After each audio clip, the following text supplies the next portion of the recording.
Welcome to today's the Hindu analysis. ఈరోజు Hindu analysis start చేసే ముందు చిన్న అనౌన్స్మెంట్ నాన్న. 31 జూలై 2021 ఈ డేట్ గుర్తుపెట్టుకోండి అమ్మా. ఎందుకు ఈ డేట్ చెప్తున్నానంటే 31 జూలై 2021 తర్వాత మన యూపీఎస్సీ కరెంట్ అఫైర్స్ ఫీజు 7,000 అవ్వబోతుంది. చాలా మంది కోవిడ్ ద్వారా ఇబ్బందిగా ఉన్నాను సార్, రికార్డెడ్, సో ప్లీజ్ మాకు తగ్గించండి, ఫీజు 5,000 ఉంచండి అని చెప్తే నేను అడ్మినిస్ట్రేషన్తో మాట్లాడి అందరి కోసం 5,000 ఉండేలా చూశానండి. సురేష్ సార్ కన్విన్స్ చేయడం అనేది జరిగింది. సో 5,000కి మీ current affairs course life time వ్యాలిడిటీతో రావడం అనేది జరుగుతుంది. బేసిక్స్ నుంచి, పునాదుల నుంచి, లోతుల నుంచి కవర్ చేయడం అనేది జరుగుతుంది. స్టూడెంట్ సెంట్రిక్ అప్రోచ్ ఉంటుంది, మీకు అర్థమయ్యేలాగా డీటెయిల్డ్గా కంప్లీట్గా చెప్పడం అనేది జరుగుతుంది. అర్థమైందా? లైఫ్ టైం వ్యాలిడిటీ కూడా ప్రొవైడ్ చేయడం అనేది జరుగుతుంది. ఇది 7,000 అవ్వబోతుంది 1వ తారీఖు నుంచి. సో ఈలోపే జాయిన్ అయ్యేటటువంటి ప్రయత్నం చేయండి, ఓకేనా? సో మీకు చాలా వ్యాలిడేషన్ ఉంటుంది. ఒక్క మాట చెప్తాను, 6 months me dedication and time నాకు ఇస్తే యూపీఎస్సీ కరెంట్ అఫైర్స్ కోర్సులో జాయిన్ అయిన తర్వాత you will master current affairs. నేను ఒక్కటే చెప్తాను, ఎప్పుడైనా ఒకటి గుర్తుపెట్టుకోండి, నేను మీరు ఫర్ పెర్పెచ్యుటీ మా ఎనాలిసిస్ చూడాలి, లేకపోతే మేము ప్రొవైడ్ చేసే పీడిఎఫ్లు చదవాలి అనేటట్టు ఉండకూడదు. If you really want to master current affairs, మీ వీలైనంత త్వరగా, ఎన్ని 6 months అయితే 6 months, 1 year అయితే 1 year, వీలైనంత త్వరగా మీ ఓన్గా పేపర్ రీడింగ్ స్టేజ్కి మీకు వచ్చేయాలి. పేపర్లో ఎందుకు ఆర్టికల్ వచ్చింది, బ్యాక్గ్రౌండ్తో సహా తెలుసుకోవాలి. Since I discuss every article from background, so with in 6 months మీరు ఏం చేస్తారు, మీకు ఒక్కటైతే నేను నమ్మకం ఇస్తాను, మీరు హిందూ పేపర్ ఓపెన్ చేయగానే ప్రతి ఆర్టికల్ మీకు బ్యాక్గ్రౌండ్తో సహా అర్థమవుతుంది. అర్థమైందా? మీరు ఈజీగా మీరు చదువుకోగలుగుతారు. సో అదైతే నేను 100%, even though you didn't complete the static portion మీరు కంప్లీట్ చేయకపోయినా మీకు న్యూస్ పేపర్ అయితే డీటెయిల్డ్గా అర్థమవుతుంది. You can analyse news paper, you can think ఎందుకు ఇది వచ్చింది, ఎందుకు మీ ఓన్గా మీరు అనలైజ్ చేయగలుగుతారు. ట్రస్ట్ మీ, ఓకేనా? సో జాయిన్ అయ్యే ప్రయత్నం చేయండి, మీకు చాలా వాల్యుయేషన్ ఉంటుందమ్మా. మళ్ళీ చెప్తున్నాను.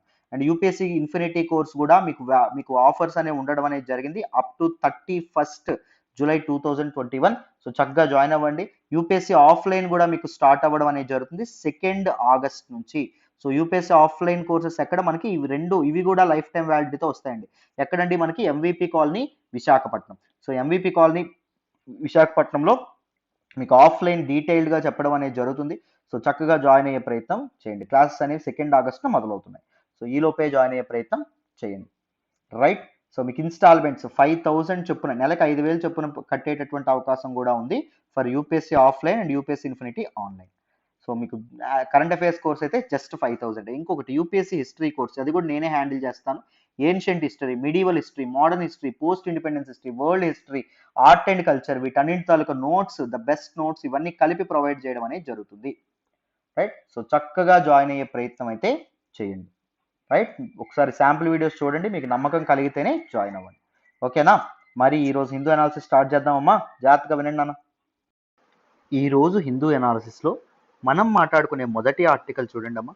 Governments denial of manual scavenging deaths flayed. Very important article regarding GS paper 2 none issues related to scheduled caste and scheduled tribes విషయంలో మనం మాట్లాడుకుంటాం.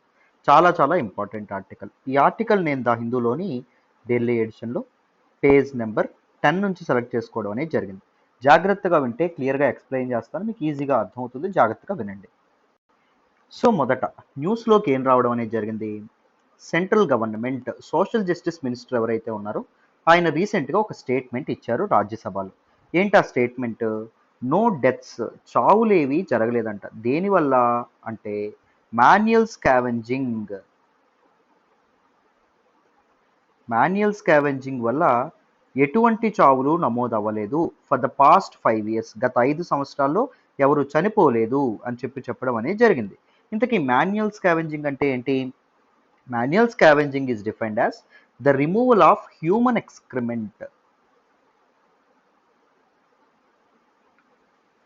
అంటే మనిషి వెదజల్లేటటువంటి వ్యర్థాలు ఏవైతే ఉన్నాయో అది వేరే మనిషే పబ్లిక్ స్ట్రీట్స్ నుంచి కానీ, డ్రై లెట్రిన్స్ అంటే ఏంటంటే latrines where there will be no flush అండి, ఫ్లష్ లేనటువంటి latrines, septic tanks, gutters, sewers ఏవైతే ఉంటాయో అక్కడ నుంచి మనిషి యొక్క వ్యర్థాలని మనిషే తీయడం అనేటటువంటి ఒక ప్రొసీజర్, ఒక thing, that is manual scavenging అంటాం. సో దిస్ మాన్యువల్ స్కావెంజింగ్ వల్ల చాలా మంది చనిపోతూ ఉంటారు. దిస్ ఈజ్ ఏ సోషల్ ప్రాబ్లమ్గా కూడా ఉండడం అనేది జరిగింది. ఎందుకో కూడా చెప్తాను. సో గత 5 సంవత్సరాలుగా ఎవరు చనిపోలేదని చెప్పడం అనేది జరిగింది. కానీ national convener of the Safai Karmachari Andolan, so Safai Karmachari Andolan అంటే ఏంటి అంటే this is a movement, this is a movement for eliminating of manual scavenging. Manual స్కావెంజింగ్ని సొసైటీలోంచి ఎలిమినేట్ చేయాలి. మనిషి తాలూకా ఎక్స్క్రీషన్స్ ఏవైతే ఉన్నాయో అవి ఇంకో మనిషి తీయడం ఏంటి, అదెంత దారుణమైన విషయం. సో ఆ మాన్యువల్ స్కావెంజింగ్ ప్రొసీజర్ని కంప్లీట్గా ఏం చేయాలి, ఎలిమినేట్ చేయాలి అనేటటువంటి ఉద్దేశంతో స్టార్ట్ అయినటువంటి ఒక విప్లవం అండి. సో సఫాయి కర్మచారి ఆందోళన యొక్క నేషనల్ కన్వీనర్ ఏం చెప్తున్నారు అంటే మొత్తం గత 5 సంవత్సరాల్లో 472 మంది చనిపోయారు. అండ్ ఈవెన్ 2021లోనే ఇప్పటి వరకు 26 మంది మాన్యువల్ స్కావెంజింగ్ వల్ల దేశంలో చనిపోయారు. మరి ఇంతమంది ప్రాణాలు కోల్పోతుంటే గవర్నమెంట్ కనిపించట్లేదా? గవర్నమెంటే ఉంటుంది. గత 5 సంవత్సరాల్లో ఒక్కరు కూడా చనిపోలేదంటుంది. ఇదెక్కడ న్యాయం అని చెప్పడం అనేది జరుగుతుంది. Why manual scavenging is a menace? Manual scavenging అనేది ఎందుకు అంత ఘోరాతి ఘోరమైనటువంటిది అంటే మన కాన్స్టిట్యూషన్ గురించి మనం మాట్లాడాలి. మన కాన్స్టిట్యూషన్లో పార్ట్ 3 ఆఫ్ ద కాన్స్టిట్యూషన్ ఉంటుంది. పార్ట్ 3 ఆఫ్ ద కాన్స్టిట్యూషన్లో ఆర్టికల్స్ ఏముంటాయంటే article 12 to article 35. Through these article 12 to article 35 are national forefathers ఎవరైతే ఉంటారో కాన్స్టిట్యూషనల్ ఫోర్ ఫాదర్స్ వాళ్ళు మనకి ఏమివ్వడం అనేది జరిగింది, సిటిజన్స్కి ఫండమెంటల్ రైట్స్, ప్రాథమిక హక్కులు కల్పించడం అనేది జరిగింది. ఈ ప్రాథమిక హక్కుల్లో ఒక హక్కు ఉంటుంది. అదేంటి అంటే article 21 of the constitution, 12 to 35 మధ్యలో 21. ఈ 21 ఏం చెప్తుంది అంటే right to life and personal లిబర్టీని ఇవ్వడం అనేది జరుగుతుంది. చూడండి, right to life also includes right to live with dignity. మనం రైట్ టు లైఫ్, జీవించేటటువంటి హక్కు. యానిమల్స్ బతుకుతున్నాయి, మనము బతుకుతున్నాం. జస్ట్ ఊపిరి పీల్చుకొని ఊపిరి వదలడం ఏదైతే ఉంటుందో అది లైఫ్కి సంకేతం, జీవం ఉందనడానికి సంకేతం. మరి మనిషికి జంతువుకి తేడా ఏంటి? ఆ జంతువు కూడా చేస్తుంది కదా. మనిషి దేంతో బతకాలి, డిగ్నిటీతో బతకాలి, అంతే కదమ్మా. సో డిగ్నిటీ అనేది ఎన్ష్యూర్ చేయడం అనేది చాలా చాలా అవసరం. But manual scavenging, this process it self is very inhuman practice అండి. అవునా కాదా? మనుషులు ఎంత ఘోరాతి ఘోరమైనటువంటి ప్రాక్టీసో మీకు అర్థమవుతుందని అనుకుంటున్నాను. రైట్? సో మరి ఇంత ఇన్హ్యూమన్ ప్రాక్టీస్ అయినటువంటి మాన్యువల్ స్కావెంజింగ్ ఇంకా మన సొసైటీలో ఎందుకు, why it is prevalent in the society అనేటటువంటిది మీరు అర్థం చేసుకోవాలి. మొదటిది ఇండిఫరెంట్ యాటిట్యూడ్. గవర్నమెంట్ ఇప్పుడు చూసారా, ఈయన ఎవరున్నారో మనకి సోషల్ జస్టిస్ మినిస్టర్. సో ఏమన్నారు, మన తాలూకా మాన్యువల్ స్కావెంజింగ్ అనేది అసలు లేదు, మాన్యువల్ స్కావెంజింగ్ వల్ల ఎవరు చనిపోలేదు అన్నారు. So indifferent attitude, states governments తమకు పట్టనట్టు ప్రవర్తిస్తూ ఉంటాయి. అండ్ దాంతోపాటు issues due to out sourcing. మామూలుగా ఈ లోకల్ బాడీస్ ఏం చేస్తాయి, మున్సిపాలిటీస్ వీళ్ళందరూ ఏం చేస్తారు, దిస్ పర్టికులర్ ఈ క్లీనింగ్ ఆఫ్ ఈ సస్పిట్స్ క్లీనింగ్ కానీ లేకపోతే దిస్ పర్టికులర్ ఇవేవైతే ఉంటాయో ఐ మీన్ మన తాలూకా డ్రై లెట్రిన్స్ ఏవైతే ఉంటాయో వాటిని క్లీనింగ్కి ఎవరికి చెప్తారు, కాంట్రాక్టర్స్కి అవుట్ సోర్స్ చేస్తారు. ఈ కాంట్రాక్టర్స్ ఏం చేస్తారు, సొసైటీలో ఉన్నటువంటి అణగారిన వర్గాల నుంచి కొంతమంది పీపుల్ ఎవరైతే ఉంటారో వాళ్ళని ఎంప్లాయీస్గా దీస్ సఫాయి కర్మచారీస్గా తీసుకోవడం అనేది జరుగుతుంది. ఒకవేళ పనిచేసినటువంటి ఎంప్లాయీ ఎవరైతే ఉన్నారో ఎంప్లాయీ ఒకవేళ చనిపోయారు అనుకోండి, మాన్యువల్ స్కావెంజింగ్ అంటే ఆ క్లీన్ చేస్తూ లెట్రిన్స్ సెప్టిక్ ట్యాంక్స్ క్లీన్ చేస్తూ చనిపోయారు అనుకోండి, అప్పుడు దిస్ పర్టికులర్ కాంట్రాక్టర్ ఎవరైతే ఉంటారో కాంట్రాక్టర్ ఏం చేస్తాడు అంటే ఆ వ్యక్తి నా దగ్గర పని చేయలేదు అని ఒక్కసారి మాట మార్చేస్తాడు. సో దానివల్ల కూడా అవుట్ సోర్సింగ్ చేయకుండా it is a public sector job అయితే అప్పుడు లెక్కలు అనేవి కరెక్ట్గా తెలియవి. దాంతోపాటు it is also a social issue అండి, it is also a social hazard అని చెప్పి మనం అనుకోవచ్చు. The practice is driven by caste, కులం, క్లాస్, తరగతి, ఇన్కమ్ డివిడెండ్. చూడండి, ముఖ్యంగా ఈ మాన్యువల్ స్కావెంజింగ్లో ఉండే వాళ్ళు ఎక్కువ మంది లోవర్ క్యాస్ట్కి సంబంధించినటువంటి వాళ్ళు, ముఖ్యంగా దళితులు, మనం హరిజనులు, బహుజనులు అని చెప్పి మనం అంటాం కదా. సో వాళ్ళ నుంచి వచ్చినటువంటి వాళ్ళు ఎక్కువ. ముఖ్యంగా 90% ఆఫ్ దిస్ మాన్యువల్ స్కావెంజింగ్లో ఉన్నటువంటి వ్యక్తులు ఎవరైతే ఉంటారో అందులో 90% లోవర్ క్యాస్ట్కి, షెడ్యూల్డ్ క్యాస్ట్కి చెందినటువంటి వాళ్ళు అని రీసెంట్గా మనకు తేలడం అనేది జరిగింది. అర్థమైందా? So it is linked to India's caste system where so called lower caste are expected to perform this job. Only నిమ్న వర్గాలు ఎవరైతే ఉంటారో వెనకబడిన తరగతుల వాళ్ళే ఈ పని చేయాలి అని చెప్పి ఉండడం అనేది జరిగింది. సో అందుకోసం 1993లో 1993లో ఇండియా అనేది దీన్ని బ్యాన్ చేయడం అనేది జరిగింది. India ban the employment of people as manual scavengers. Manual స్కావెంజర్స్గా ఎంప్లాయ్ చేయడాన్ని కంప్లీట్గా బ్యాన్ చేయడం అనేది జరిగింది. Through this particular the employment of manual scavengers and construction of dry latrines act of 1993 1993లో. బట్ ఈ స్టిగ్మా అనేది, డిస్క్రిమినేషన్ అనేది ఇంకా సొసైటీలో పేరుకుపోవడం అనేది జరిగింది. మరి ఇండియన్ గవర్నమెంట్ ఏం స్టెప్స్ తీసుకుందో చూడాలి. మొదటిది ఫస్ట్ స్టెప్ చూడండి, 2013లో 2013లో ఒక చట్టం తీసుకొచ్చారు. ఏంటి ఆ చట్టం? The prohibition of employment as manual scavengers and their rehabilitation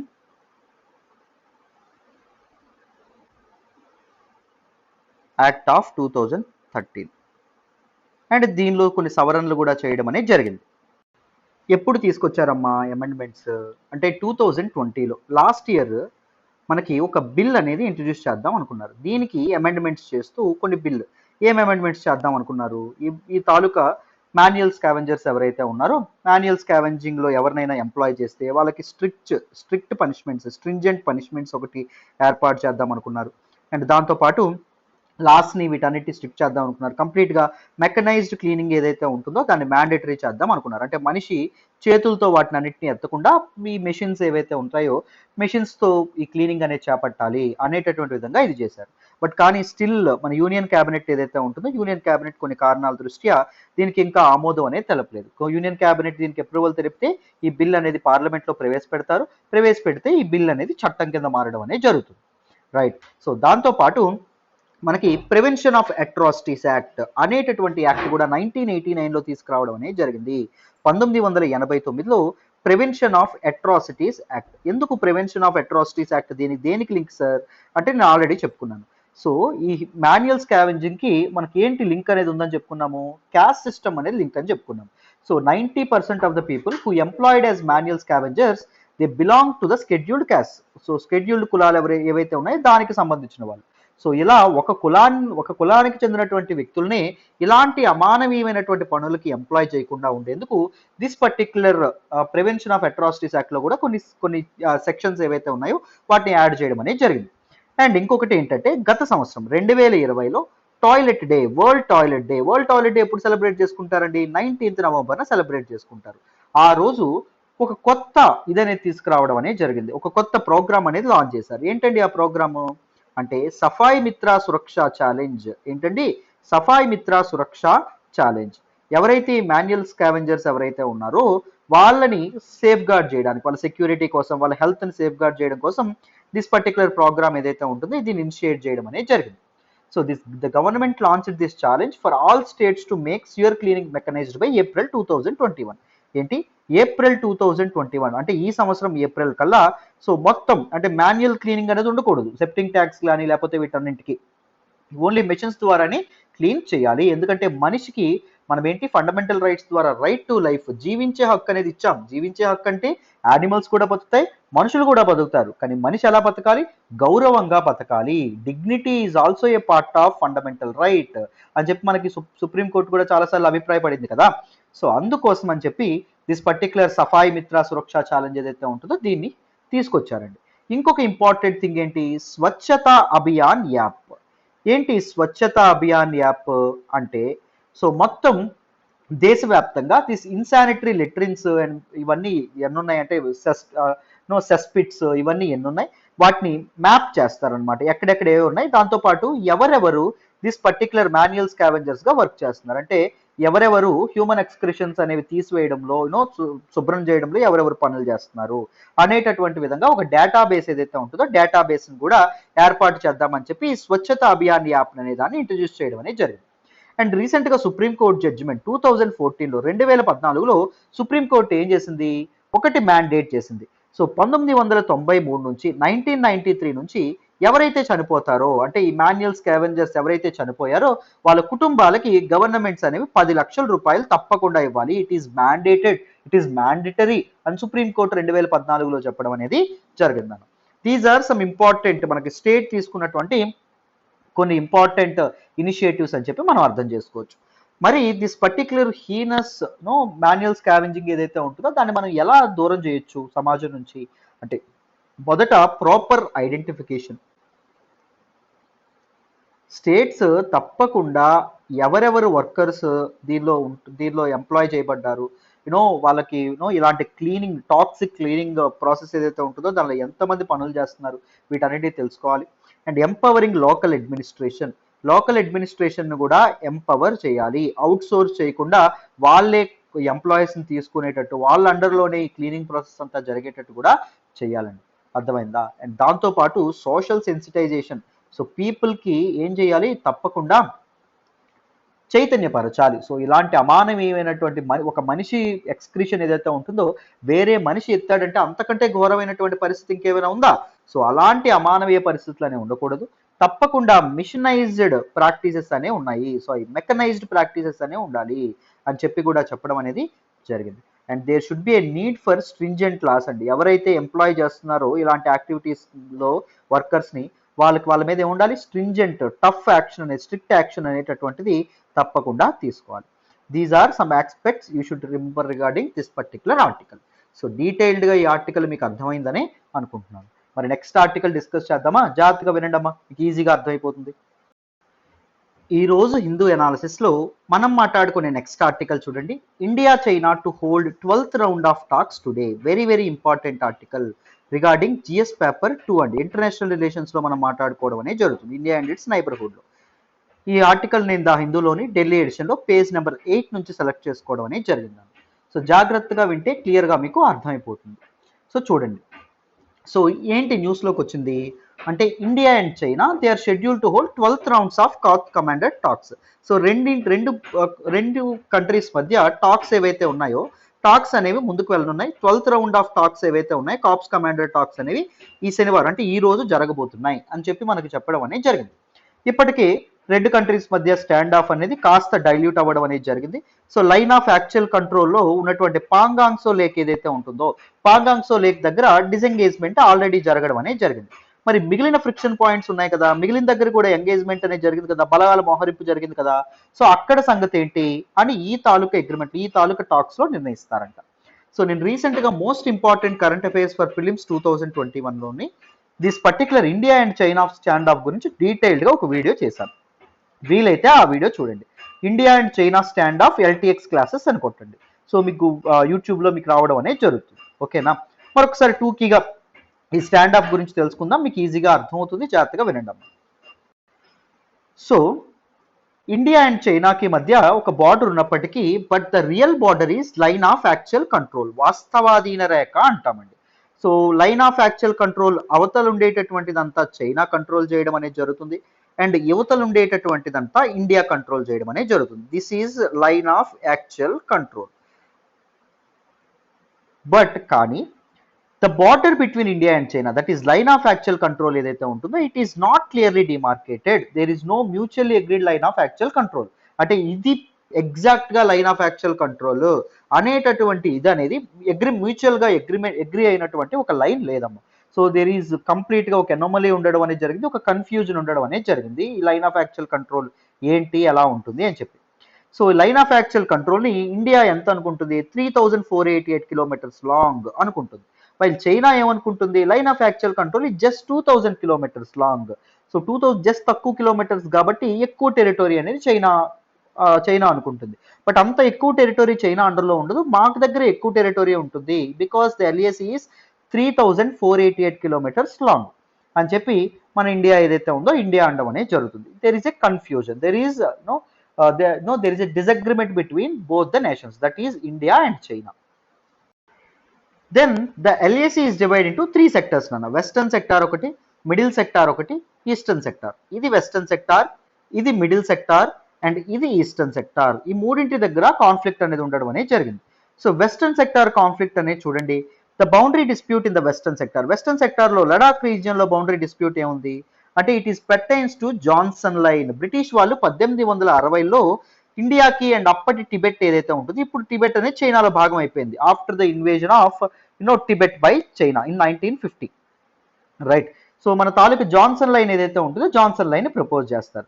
ఈ జాన్సన్ లైన్ ఏం చెప్తుంది అంటే అక్సాయ్ చిన్ ప్రాంతం ఏదైతే ఉంటుందో దిస్ పర్టికులర్ అక్సాయ్ చిన్ ప్రాంతం, సో ఇండియా నాది అనుకుంటున్నటువంటి అక్సాయ్ చిన్ ప్రాంతం ఏదైతే ఉంటుందో అది erstwhile princely state of Jammu and Kashmir, ఒకప్పుడు జమ్మూ అండ్ కాశ్మీర్ లో భాగము. సో అక్సాయ్ చిన్ ఏదైతే ఉంటుందో అక్సాయ్ చిన్ నాది అంటుంది. సో ఎప్పుడైనా గుర్తుపెట్టుకోండి, జాన్సన్ లైన్ ఎవరు సపోర్ట్ చేస్తున్నారంటే ఇండియా సపోర్ట్ చేస్తుంది. అర్థమైందా? India claims Johnson line, so sorry, by using Johnson line India claims Aksai Chin as its own గా ఇండియా అనేది చేస్తుంది. అండ్ వేరాజ్ చైనా ఏం చేస్తుంది అంటే తర్వాత నిర్ధారించినటువంటి తర్వాత గీసినటువంటి మెక్కాట్నీ మెక్డొనాల్డ్ లైన్ ఏదైతే ఉంటుందో దాన్ని బేస్ చేసుకొని దిస్ పర్టికులర్ అక్సాయ్ చిన్ ఏదైతే ఉంటుందో it is part of China, it is part of erstwhile Tibet అని చెప్పి ఉంటుంది. దీస్ టూ, ఈ కన్ఫ్యూజన్ అంతా ఎవరు క్రియేట్ చేశారు? బ్రిటిష్ వాళ్ళు ఎవరైతే ఉన్నారో వాళ్ళు క్రియేట్ చేయడం అనేది జరిగింది. రైట్, ఈ బ్రిటిష్ వాళ్ళు మన భారతదేశాన్ని పరిపాలిస్తున్నప్పుడు ఇప్పుడు వాళ్ళు క్రియేట్ చేసినటువంటి కన్ఫ్యూజన్, వాళ్ళు పెట్టినటువంటి ఇబ్బందులు అంతా ఇంత కాదు. దానివల్లే చాలా territorial disputes, not only India and China లేకపోతే ఇండియా అండ్ పాకిస్తాన్ మధ్య కాదు, ఒకప్పుడు బ్రిటిష్ రూల్ చేసినటువంటి చాలా కంట్రీస్ మధ్య ఈ టెరిటోరియల్ డిస్ప్యూట్స్ ఉన్నాయి because of the British. Right, వీటిని మీరు అర్థం చేసుకోవాలి. చూడండి, జాన్సన్ లైన్, ఇవి మీకు ఎగ్జామ్లో అడగొచ్చు. జాన్సన్ లైన్ ఎవరు క్లెయిమ్ చేస్తున్నారు అంటే J for J, Jammu and Kashmir అంటే ఇండియా అని గుర్తుపెట్టుకోండి. అండ్ మెక్కాట్నీ మెక్డొనాల్డ్ లైన్ కి సి ఉంది. సో ఏం చేస్తారు, ఇది చైనా ఇది చేస్తుంది, చైనా దీనికి సపోర్ట్ చేస్తుంది అని కూడా గుర్తుపెట్టుకోండి. ఓకేనా? నెక్స్ట్ చూడండి అన్న. మరి మిడిల్ సెక్టార్ సంగతి ఏంటి? మిడిల్ సెక్టార్ లో కాన్ఫ్లిక్ట్ అనేది dispute is very minor one, ఇంత ఇబ్బంది పెట్టేటటువంటిది కాదు. ఎందుకు అంటే అక్కడ ఇండియాకి అడ్వాంటేజ్ ఉండడం అని జరిగింది. ఇండియాకి ఆల్టిట్యూడ్ అడ్వాంటేజ్ ఉంది. సో ఒకవేళ మిడిల్ సెక్టార్ దగ్గర ఏమాత్రం చైనా అనేది వెధవేషాలు వేసింది అనుకోండి, ఏవైనా చైనా అనేది ఎంక్రోచ్ చేయాలని ప్రయత్నించింది అనుకోండి, పైన మన సోల్జర్స్ ఉంటారు, మనకి ఆల్టిట్యూడ్ అడ్వాంటేజ్ ఉంది. సో ఆల్టిట్యూడ్ పైన ఉన్న వాడికి కింద వాడు కరెక్ట్గా కనిపిస్తాడు కదా, షూట్ చేయడానికి కూడా బాగుంటుంది. సో అందుకే ఎప్పుడు మిడిల్ సెక్టార్ని ఎప్పుడు ప్రాబ్లం క్రియేట్ చేయదు అనమాట. సో ప్రాబ్లం క్రియేట్ చేస్తే ఏమంటుంది అంటే దిస్ ఆల్టిట్యూడ్ రీజన్ అంటే ఈ తాలూకా దీన్ని ఏమంటారు అంటే బరాహోతి ప్లెయిన్స్ అంటారు. దిస్ బరాహోతి ప్లెయిన్స్, మౌంటైన్స్ చేసినటువంటి ప్లెయిన్స్ ఏవైతే ఉన్నాయో ఇవి నావి అని చైనా అనడం అనేది జరుగుతుంది. అర్థమైందా? కానీ ఇంటర్నేషనల్ డిమార్కెటెడ్ ప్రకారం దీస్ ప్లెయిన్స్ ఆర్ ఆర్స్, మనది. అర్థమైందా? These are some important aspects regarding middle sector. నా ఈస్టర్న్ సెక్టార్ చూడండి. ఈస్టర్న్ సెక్టార్ దేని గురించి అంటే మనకు అరుణాచల్ ప్రదేశ్ గురించి గొడవ. So Arunachal Pradesh and some parts of Sikkim అండి. సో మనకి అరుణాచల్ ప్రదేశ్ మనకి మెక్మోహన్ లైన్ అనేటటువంటి, ఇందాక మనం ఏం మాట్లాడుకున్నాం, జాన్సన్ లైన్, దాంతోపాటు మెక్కాట్నీ మెక్డొనాల్డ్ లైన్ మాట్లాడుకున్నామా. అరుణాచల్ ప్రదేశ్ దగ్గర గొడవ ఏంటి అంటే బికాస్ ఆఫ్ మెక్మోహన్ లైన్. 1914లో దిస్ మెక్మోహన్ లైన్ అనేది ఏర్పాటు చేయడం అనేది జరిగిందమ్మా. సో అప్పుడు సిమ్లా కన్వెన్షన్ అనేది జరుగుతుంది. ఎవరికి? ఇండియాకి, అది బ్రిటిష్ రాజ్కి అంటే బ్రిటిష్ గవర్నమెంట్ కి, అండ్ దాంతోపాటు టిబెట్ రూలర్స్ కి, అండ్ దాంతోపాటు చైనాకి. బట్ చైనా అనేది ముందుగానే వాకౌట్ చేసి వెళ్ళిపోతుంది. అండ్ బ్రిటిష్ గవర్నమెంట్ అండ్ దాంతోపాటు మన టిబెట్ వాళ్ళు ఎవరైతే ఉన్నారో they come up with a conclusion, ఒక మెక్మోహన్ లైన్ వస్తారు. ఈ మెక్మోహన్ లైన్ ఏం చెప్తుంది అంటే Arunachal Pradesh is part of India అని చెప్పడం అనేది జరుగుతుంది. కానీ చైనా ఏమంటుంది, నేను ముందే వాకౌట్ చేస్తాను కదా, నేను బయటకు వెళ్ళిపోయాను కదా, I'm not recognising this particular line, Arunachal Pradesh is part of Tibet, so Arunachal Pradesh is part of China అని చెప్పి మన చైనా ఏదైతే ఉంటుందో అది అండం అనేది జరుగుతుంది. That is the problem. అర్థమైందా?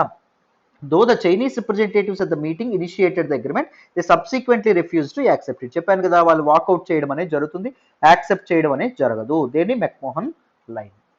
సో వీటి వల్ల మొత్తం కాన్ఫ్లిక్ట్ అనేది ఉండడం అనేది జరిగింది. సో మొన్న మనకి కాప్స్ కమాండర్ టాక్స్ లో ఏ నిర్ణయం తీసుకున్నారు, లైన్ ఆఫ్ యాక్చువల్ కంట్రోల్లో ఉన్నటువంటి ఫ్రిక్షన్ పాయింట్స్ ఏవైతే ఉంటాయో మళ్ళీ ఇక్కడ పెడతాను చూడండి, మీకు ఈజీగా అర్థమవుతుంది. చూడండి, ఫస్ట్ లైన్నే మళ్ళీ ఇక్కడ పెట్టాను చూడండి. ఇదిగోండి ఫ్రిక్షన్ పాయింట్స్ ఎక్కడ ఉన్నాయో చూడండి. ఇదిగోండి ఇక్కడ చుమార్ అనేటటువంటి ప్రాంతంలో,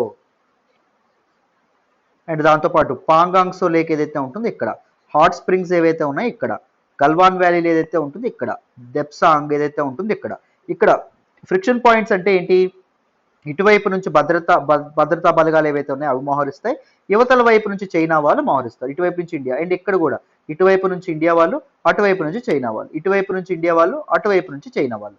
సో ఈ స్టాండ్ ఆఫ్ అనేది ఉంది కదా, ఫేస్ ఆఫ్ అనేది నడిచింది కదా.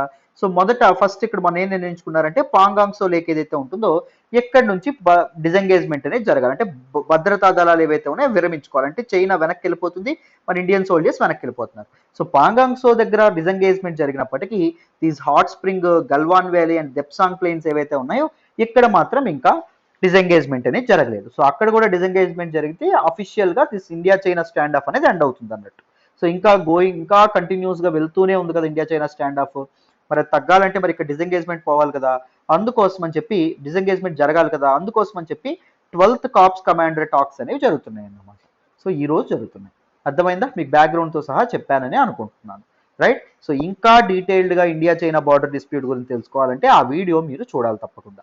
సో అక్కడ ఇంకా ఇన్ డెప్త్ అసలు ఏం జరిగింది, మొత్తం ఏ రోజు ఏం జరిగింది, గల్వాన్ క్లాషెస్ ఏంటి, ఎంతమంది సోల్జర్స్ చనిపోయారు, డీటెయిల్డ్గా మొత్తం క్రొనలాజికల్ ఆర్డర్గా చెప్పుకున్నాం. ఒక్క వీడియో తెచ్చుకుంటే మీకు మొత్తం మైండ్లోకి వెళ్ళిపోతుంది, మొత్తం డిస్ప్యూట్ ఒక ఇష్యూ మొత్తం నేర్చేసుకుంటారు. రైట్. బద్దకించకూడదు, ఇక్కడే ఆపేసి ఆ వీడియో చూసి మళ్ళీ ఆ వీడియో చూసిన తర్వాత ఇక్కడికి వచ్చి వీడియో అనేది కంటిన్యూ చేయాలి. ఓకేనా? Right. This is all about this particular article. మరి నెక్స్ట్ ఆర్టికల్ డిస్కస్ చేద్దామా? జాగ్రత్తగా వినండి.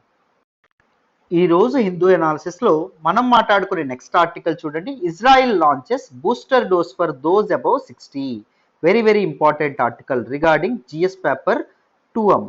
చాలా చాలా ఇంపార్టెంట్. హెల్త్ లో మనం మాట్లాడుకుంటాం. ఈ ఆర్టికల్ నేను ద హిందూలోని ఢిల్లీ ఎడిషన్ లో పేజ్ నెంబర్ 12 నుంచి సెలెక్ట్ చేసుకున్నాను. సో చాలా చాలా ఇంపార్టెంట్ ఆర్టికల్. ఇక్కడ బూస్టర్ డోస్ అంటే ఏంటో మీకు తెలియాలి. సో న్యూస్లోకి ఏమొచ్చిందో చెప్తాను, తర్వాత మీకు బ్యాక్గ్రౌండ్ ఎక్స్ప్లెయిన్ చేస్తాను, మీకు ఈజీగా అర్థమవుతుంది. ఇజ్రాయిల్ అనేటటువంటిది సో అబౌవ్ 60 ఇయర్స్ 60 ఏళ్ళు పైబడి ఉన్నటువంటి వ్యక్తులకి బూస్టర్ డోస్ అనేది ఇవ్వాలని చెప్పి అనుకుంటుంది. సో ఈ క్యాంపెయిన్ ఏదైతే బూస్టర్ డోస్ క్యాంపెయిన్ ఏదైతే ఉంటుందో దాన్ని స్టార్ట్ చేస్తూ ఇజ్రాయిల్ యొక్క కొత్త ప్రెసిడెంట్ అయినటువంటి ఇజాక్ హెర్జోగ్ ఎవరైతే ఉన్నారో హీఈస్ ఆఫ్ 60 ఇయర్స్ ఓల్డ్, ఆయన మొదటి బూస్టర్ డోస్ని తీసుకోవడం అనేది జరిగిందమ్మ. అర్థమైందా? సో ఫైజర్ కానీ బయోఎన్టెక్ కోవిడ్-19 వ్యాక్సిన్ ఏదైతే ఉంటుందో అది ఇవ్వబోతున్నారంట. Right. So this is in news. మరి బూస్టర్ డోస్ అంటే ఏంటండి తెలుసుకోవాలి, జాగ్రత్తగా వినండి అన్న. సో ఈ ఆర్టికల్ మీకు అర్థం కావాలంటే మీకు వ్యాక్సిన్స్ టీకాలు ఎలా పనిచేస్తాయో మీకు తెలియాలి. హౌ వ్యాక్సిన్స్ వర్క్ అనేది తెలియాలి, కన్వెన్షనల్ వ్యాక్సిన్స్. సో చూడండి, వ్యాక్సిన్ వేయడం అంటే మీకు ఏం ఇంట్రడ్యూస్ చేస్తారు అంటే a weak or dead form of the germ is introduced. ఇప్పుడు సపోజ్ కోవిడ్-19 వ్యాక్సిన్ వేసుకుంటున్నారు అనుకోండి, కోవిడ్-19 కలెక్ట్ చేసే వైరస్ ఏంటి? SARS-CoV-2 కదా. సో ఈ వైరస్ ఏదైతే ఉంటుందో దీన్ని వీకెన్ చేసి దీన్ని ఆల్మోస్ట్ చంపేసి దీన్ని దేనిలోకి ఇంట్రడ్యూస్ చేస్తారు? వ్యాక్సిన్ రూపంలో బాడీలోకి ఇంట్రడ్యూస్ చేస్తారు. సో మీ బాడీలోకి ఏదైనా ఫారిన్ పార్టికల్ ఇంట్రడ్యూస్ అయింది అనుకోండి, ఫారిన్ పార్టికల్ ఎంటర్ అయింది అనుకోండి, ఏం జరుగుతుంది? మన బాడీలో ఉన్నటువంటి ఇమ్యూన్ సిస్టమ్ అనేది వెంటనే యాంటీబాడీస్ ఏవైతే ఉన్నాయో యాంటీబాడీస్ని రిలీజ్ చేస్తుంది. సో ఒరిజినల్ SARS-CoV-2 ఏదైతే ఉంటుందో దాన్ని మన ఇమ్యూన్ సిస్టమ్ ఇదే చేయకపోవచ్చు, పోరాడలేకపోవచ్చు. కానీ వీకెన్ జర్మ్ ఏదైతే ఉంటుందో దాన్ని పోరాడడం అనేది దాంతో ఈజీగా పోరాడగలదు కదా. సో మన యాంటీబాడీస్ మన బాడీలో ఇమ్యూన్ సిస్టమ్ రిలీజ్ చేసినటువంటి యాంటీబాడీస్ ఏవైతే ఉన్నాయో అవి టకటకా దాంతో పోరాడేసి సో వాటిని చంపేయడం అనేది, ఆ జర్మ్ని చంపేయడం అనేది జరుగుతుంది. చంపైన తర్వాత సో దీని తాలూకా బలాబలాలు ఏంటి, ఇది ఎలా పనిచేస్తుంది అని చెప్పి it will remember the germ. మన ఇమ్యూన్ రెస్పాన్స్ అనేటటువంటిది ఆ ప్యాథోజన్ని గుర్తుపెట్టుకుంటుందండి. ఇప్పుడు ఒకవేళ ఒరిజినల్ కరోనా వైరస్ అనేది మనకు ఒకవేళ ఎంటర్ అయింది అనుకోండి, మనకి ఒకవేళ సోకింది అనుకోండి, ఇన్ఫెక్షన్ వచ్చింది అనుకోండి, మన ఇమ్యూన్ రెస్పాన్స్కి ఏం తెలుసు? ఆ జర్మ్ గురించి, ఆ ప్యాథోజన్ గురించి తెలుసు, అది ఎలా పనిచేస్తుంది, దాంతోపాటు దాన్ని ఎలా పసిగట్టాలో తెలుసు, దాని బలాబలాలు ఏంటో తెలుసు. సో యాంటీబాడీస్ ఏం చేస్తాయి? వెంటనే ఏదైతే జర్మ్, ఏదైతే కోవిడ్ వైరస్ ఏదైతే బాడీలోకి వచ్చిందో దాన్ని ఇన్వేడ్ చేసి దాన్ని చంపేయడం అనేది జరుగుతుంది. This is how vaccines usually work. అయితే ఇక్కడ బూస్టర్ డోస్ అంటే ఏంటో మీరు తెలుసుకోవాలి. మామూలుగా మీరు అందరూ చాలా మంది వ్యాక్సిన్ వేసుకున్నారని అనుకుంటున్నారు, because you're potential civil servants అని నేను ఎప్పుడు అంటాను. బాధ్యతాయుతమైనటువంటి పౌరులుగా మీరు నడుచుకుంటారని నాకు తెలుసు కాబట్టి మీరు నాకు తెలిసినంత వరకు వ్యాక్సిన్స్ వేసుకున్నారని అనుకుంటున్నాను. వేసుకోకపోతే ఎవరైనా అర్జెంటుగా వేసుకోండి, because it is not as a student who is aspiring for civil services, it is not good for you to inoculated yet. అర్థమైందా? సో వీలైతే వ్యాక్సిన్ వేసుకోవడానికి ప్రయత్నించండి. అండ్ నెక్స్ట్ చూడండి నన్ను, అయితే వ్యాక్సిన్స్ ఎలా వర్క్ అవుతాయి తెలుసు. సో వ్యాక్సిన్స్ అనేవి మామూలుగా ఎన్ని డోసెస్? 2 డోసెస్లో వేస్తున్నారు. ఫస్ట్ డోస్ ఒకటి, సెకండ్ డోస్ ఒకటి. ఈ మధ్యలో ఎంతో కొంత టైం పీరియడ్ ఉంటుంది, 1 month అనో 2 months అనో 3 months అనో టైం పీరియడ్ పెడతా ఉన్నారు. సో దీని తర్వాత బూస్టర్ డోస్ ఏంటంటే third dose. So booster dose ఎవరికి ఇస్తారు? Those who are already vaccinated, fully vaccinated అంటే హాఫ్ డోస్ కాదు, 2 డోసెస్ వేసుకున్న వాళ్ళకి ఇస్తారు. అది బూస్టర్ డోస్, థర్డ్ డోస్ అవుతుంది. అర్థమైందా? మరి ఈ బూస్టర్ డోస్ ఎందుకు ఇస్తారండి? మొదటిది ఏంటి అంటే ఇందాక ఏం చెప్పుకున్నాము, సో ఒకసారి మనకి వ్యాక్సిన్ అనేది ఇంట్రడ్యూస్ చేసిన తర్వాత మన ఇమ్యూన్ సిస్టమ్ ఏదైతే ఉంటుందో అది జర్మ్ని అంటే గుర్తు పెట్టుకుంటుంది అని చెప్పుకున్నాం. సో దానికి మతిమరుపు ఉంటుందండి. సో అది కూడా ఏం చేస్తుంది, కొన్నాళ్ళకి మర్చిపోవడం అనేది జరుగుతుంది. ఇట్ మే అంటే మామూలుగా వర్డ్స్లో చెప్తున్నాను, మర్చిపోవడం కాదు. సో ఒక అది యాంటీబాడీస్ని రిలీజ్ చేసేటటువంటి కెపాసిటీని కోల్పోవచ్చు, ప్యాథోజన్ని న్యూట్రలైజ్ చేసేటటువంటి కెపాసిటీని ఇమ్యూన్ సిస్టమ్ కోల్పోవచ్చు ఓవర్ ద టైం. సో అందుకే ఈ థర్డ్ డోస్ని ఎందుకు చేస్తారు గుర్తుందా, ముందు ఒక జర్మన్ నువ్వు పసిగట్టావు, ముందు ఒక వ్యాక్సిన్ అనేది వేసావు ఇమ్యూన్ సిస్టమ్ అని చెప్పి ఒక్కసారి గుర్తు చేయడం అనేది జరుగుతుంది. అర్థమైందా? రెండవది ఏంటి అంటే చూడండి, సింపుల్ అమ్మా, మీకు ఇప్పుడు ఫోన్ కొనుక్కుంటారు మీరు, ఈజీగా చెప్తాను. మీరు ఒక ఫోన్ కొనుక్కుంటారు, ఫోన్ కొనుక్కున్న తర్వాత ఫోన్ వాడు ఏం చేస్తాడు, అప్డేట్స్ పంపిస్తూ ఉంటాడు, ఏవైనా ప్రాబ్లమ్స్ వచ్చినా ఏదైనా. సేమ్ వ్యాక్సిన్ వేసుకున్నారు, వ్యాక్సిన్ వేసుకోవడం, ఫోన్ కొనుక్కోవడం. సో ఈ బూస్టర్ డోస్ ఏంటంటే అప్డేట్ ఇవ్వడం, ఏదైనా ప్రాబ్లం వచ్చినా. సపోజ్ ఇప్పుడు కోవిడ్-19 ఏదైతే ఉంటుందో అది మ్యుటేషన్స్ చెందడం అనేది జరుగుతుంది. మ్యుటేషన్ అంటే ఏంటి అంటే చేంజ్. సో ఫస్ట్ ఎలా జరుగుతుందో చూడండి. మనకి కోవిడ్ వైరస్ ఏదైతే ఉంటుందో మీ బాడీలోకి ఎంటర్ అయిన వెంటనే సెల్స్ బయట ఉన్నటువంటి సెల్స్ యొక్క అవుటర్ కవర్లో ఉండేటటువంటి ACE2 రిసెప్టార్స్ ఏవైతే ఉన్నాయో ACE2 రిసెప్టార్కి అంటుకుంటుంది. ఈ స్పైక్ ప్రోటీన్ ఏదైతే ఉంటుందో అది అంటుకోవడం అనేది జరుగుతుంది. అంటుకొని ఇది ఏం జరుగుతుంది, లోపలికి వచ్చేస్తుంది, సెల్ లోపలికి రావడం అనేది జరుగుతుంది. సెల్ లోపలికి వచ్చిన తర్వాత it starts multiplying its own copies, దాని కాపీస్ తయారు చేసుకోవడం అనేది జరుగుతుంది. ఒక SARS-CoV-2 వైరస్ అనేటటువంటిది ఎన్నో కరోనా వైరస్లను సృష్టించాలని చెప్పి అనుకుంటుంది. సో సింపుల్గా తన కాపీస్ తను సృష్టించుకుంటుంది. బట్ అది కూడా ఈ ప్రాసెస్లో తప్పులు చేస్తుంది. సో ఏం జరగాలి మామూలుగా, సో ఇదేదైతే వైరస్ ఉందో ఈ వైరస్సే మళ్ళీ ఇక్కడ పుట్టాలి, అంతే కదా వెంటనే. సో నిజంగా అలాగే పుడతాయి, లక్షల వైరస్లు అనేవి పిల్లలు పెట్టేస్తుంది బాడీలోకి వెళ్ళిన తర్వాత, సెల్లోకి వెళ్ళిన తర్వాత లక్షల వైరస్లు. కానీ ఈ కాపీయింగ్ ప్రాసెస్ ఏదైతే ఉంటుందో దీనిలో కొన్ని చేంజెస్ అనేవి వస్తాయి కొన్నిసార్లు. సో వేరే మ్యూటెంట్ అనేది పుట్టచ్చు, అర్థమైందా? సో దీనికి దానికి కొన్ని చేంజెస్ ఉంటాయి, దీనికి దానికి, అర్థమైందా? సో అదేం చేస్తుంది, అది ఎగ్జాక్ట్గా తన పేరెంట్ కరోనా వైరస్ ఏదైతే ఉంటుందో దానిలో వర్క్ చేయకపోవచ్చు. సో దానివల్ల మన బాడీ ఇమ్యూన్ సిస్టమ్కి ప్రాబ్లం ఏర్పడచ్చు. మన ఇమ్యూన్ సిస్టమ్కి వ్యాక్సిన్ ద్వారా దీన్ని పసిగట్టడం తెలుసు కానీ దీన్ని పసిగట్టడం తెలియకపోవచ్చు, అర్థమైందా? సో ఈ మ్యుటేషన్స్ ఏవైతే ఉన్నాయి, వేరియంట్స్ ఏవైతే ఉన్నాయి, వేరియంట్స్ని మన ఇమ్యూన్ సిస్టమ్ న్యూట్రలైజ్ చేయకపోవచ్చు. సో అప్పుడు దీనికి తగినటువంటి బూస్టర్ డోస్ అనేది మన బాడీలో ఇంజెక్ట్ చేస్తారన్నమాట, అప్డేట్ ఇస్తారు. ఈ ఫ్లా ఏదైతే ఉంటుందో దానికి మన ఇమ్యూన్ సిస్టమ్కి ఒక అప్డేట్ లాగా ఇస్తారన్నమాట, అర్థమైందా? That is booster dose. But World Health Organization booster డోసెస్ని ఇప్పటి వరకు ఆమోదం ఇచ్చినప్పటికీ, బూస్టర్ డోసెస్ సేఫ్ అని చెప్పినప్పటికీ, బట్ చాలా కంట్రీస్ బూస్టర్ డోస్ ఇవ్వడం అనేది మొదలు పెట్టడం అనేది జరిగింది, అర్థమైందా? సో మళ్ళీ పాండమిక్ అనేది ఆ కంట్రీస్ని స్ట్రైక్ అవ్వకుండా, ఆర్థికంగా కానీ హెల్త్ క్రైసిస్ వల్ల కానీ చాలా చాలా నష్టపోయాయి కదా దేశాలు, చాలా మంది ప్రజలు ఆకలి చావులు చనిపోవడం అనేది జరిగింది, చాలా మంది తాలూకు ఉద్యోగాలు కూడా పోవడం అనేది జరిగింది. బిఫోర్ కోవిడ్-19 ఆఫ్టర్ కోవిడ్-19 అనేంతగా ప్రపంచం మారిపోవడం అనేది జరిగింది, right? That is the major point of concern, right? So ఇవి మీరు జాగ్రత్తగా గుర్తు పెట్టుకోవాలి. This is all about today's the Hindu analysis అమ్మ. కంప్లీట్గా డీటెయిల్గా హిందూ అనాలిసిస్ మీకు అర్థమైందని అనుకుంటున్నాను. మళ్ళీ రేపటి హిందూ అనాలిసిస్లో కలుద్దాం. సో మీరు కరెంట్ అఫైర్స్ కోర్సులో ఎవరైనా జాయిన్ అవ్వకపోతే లాస్ట్ డేట్ అండి 5,000కి అవైల్ చేసుకోవచ్చు, చక్కగా జాయిన్ అయ్యే ప్రయత్నం చేయండి. సో ఈ 5,000 ఫీజు మీకు పెరగకుండా ఉండాలంటే ఎంతో కొంత ఫీ పే చేసేసి లాక్ చేసుకోండి, అర్థమైందా? ఈ ఫీజుని మీరు లాక్ చేసుకోండి. సో రేపు కానీ లేకపోతే నెక్స్ట్ వీక్లో మీరు కట్టినా, సో మిగిలిన 5,000 మీరు ఇప్పుడు 1,000 రూపీస్ కట్టారు అనుకోండి, మిగిలిన 4,000 కడితే సరిపోతుంది. మేడంకి అడిగితే మేడం ఎక్స్క్యూజ్ చేస్తారు, ఓకేనా? లైఫ్ టైం వ్యాలిడిటీతో వస్తున్నటువంటి కోర్సు, ఆలోచించండి, వైజ్ డెసిషన్ అనేది తీసుకోండి, right? So 6 months me dedication and time నాకు ఇస్తే జాయిన్ అయిన తర్వాత you will master current affairs. మీరు నేర్చుకోవడమే కాదు, వేరే వాళ్ళకి చెప్పేంత స్థాయికి కూడా మీరు ఎదుగుతారు. నన్ను నమ్ము జాయిన్ అవ్వండి, మీ నమ్మకం అయితే అసలు ఒమ్ము కాదు. Thank you so much for all the support and all the love so far. నా ఎక్స్ప్లెనేషన్ వస్తున్నట్టయితే కీప్ లైకింగ్ అవర్ వీడియోస్, మీ ఫ్రెండ్స్తో షేర్ చేసుకోండి, ఎలా ఉందో కామెంట్ చేయండి. Thank you so much. మళ్ళీ రేపు కలుద్దాం అమ్మా, బాయ్.